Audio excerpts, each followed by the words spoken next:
In addition to the improved appearance that is consistent with other AKQH series, the new machine is also designed with a smaller size to save space.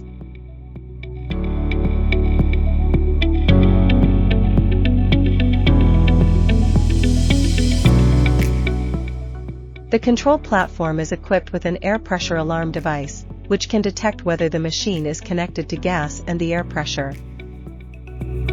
When an alarm sounds, the machine will be controlled to stop working. The displayed air pressure can also be used to determine whether the pressure of the auxiliary gas during welding is appropriate.